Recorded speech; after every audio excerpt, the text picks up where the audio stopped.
Değerli basın mensupları, şu an Türkiye Cumhuriyeti tarihinin en büyük provokasyonuyla karşı karşıya. Ve ne yazık ki bu provokasyonun başını çeken bizzat hükümet, başbakan yardımcısı, bakanları, milletvekilleri ve dün akşamdan beri kaymakamları, emniyet müdürleri, AKP ilçe başkanlarını, kendi tarafında olan korucuları ve belli kesimleri toplayarak konvoy oluşturup burada başbakanı, hükümeti karşılamaya, başbakan yardımcısını karşılamaya geliyorlar. Aslında taziye adı altında geliyorlar ama böyle bir taziye geleneği ne burada, ne ülkemizde, ne dünyanın hiçbir yerinde var. Resmen hükümeti karşılamak ve burada valinin, kaymakamların, emniyet müdürlerinin emriyle oluşturulan konvoylarla yollara düşmüş durumdalar. Ancak burada demin taziye çadırındaydım. Mağdur aileler, ölenlerin aileleri asla katliamları yapanların, katliamların failleri çıkmadan, tespit edilmeden, ortaya çıkarılmadan böyle bir taziyeye bunları kabul etmeyecekleri yönündedir. İleri gelenlerle de konuştum aynı şekilde. Onlar da müthiş gergin, müthiş bir tehlikeli durumun farkında ve sayın vekilim ne olur el koyun dediler.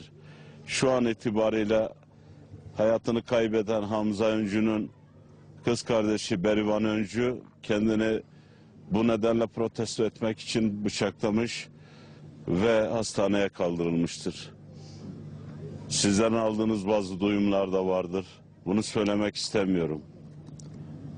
Korkunç bir durum, korkunç bir provokasyon, korkunç bir gerilim ve gençler bu sefer taş kullanılmayacak diyor ve bu gerilim, bu öfke, bu durumda bizim, açık söylüyorum, ne örgütlerimizin, ne buradaki ileri gelenlerin, ne de hiçbirimizin vekilleri olarak gençleri zapt edecek halimiz yok.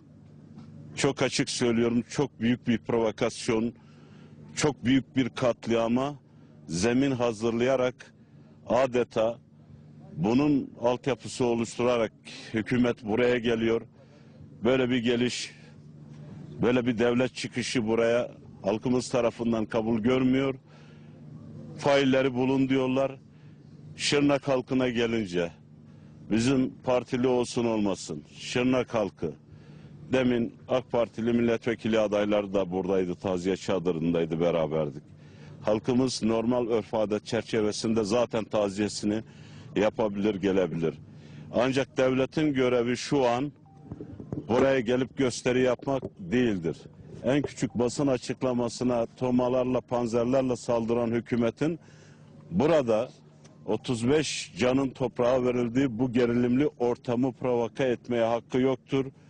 Hükümeti buradan uyarıyorum. Açıkça uyarıyorum. Burada halk buraya taziyeye gelmelerini istemiyor. Gidin failleri bulun diyor. Alay komutanlığında toplantılar yapıyorsunuz ama çocuklar sağken alay komutanlığıyla da konuştular. Hiçbirisi kılını kıpırdatmamıştı o zaman. Uçaklar bombaları indirmeden önce. Hükümeti uyarıyorum buradan. Lütfen Başbakan Yardımcısı Atalay'ı uyarıyorum. Valiyi uyarıyorum. Emniyet Müdürünü uyarıyorum. Siz buraya bu acılı ailelerin acısı üzerine provokasyon yapmak havasıyla bu şekilde gelemezsiniz. Sizi kabul etmek istemiyorlar. Kabul etmiyorlar.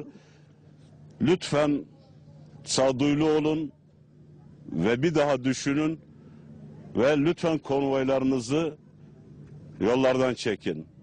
Bırakın halk örf adeti, dini, taziyelerini, geleneklerini Şırnak halk yapsın.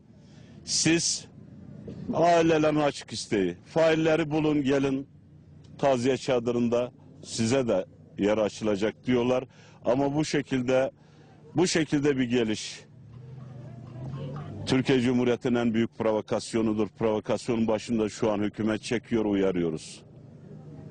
Açıkça uyarıyoruz.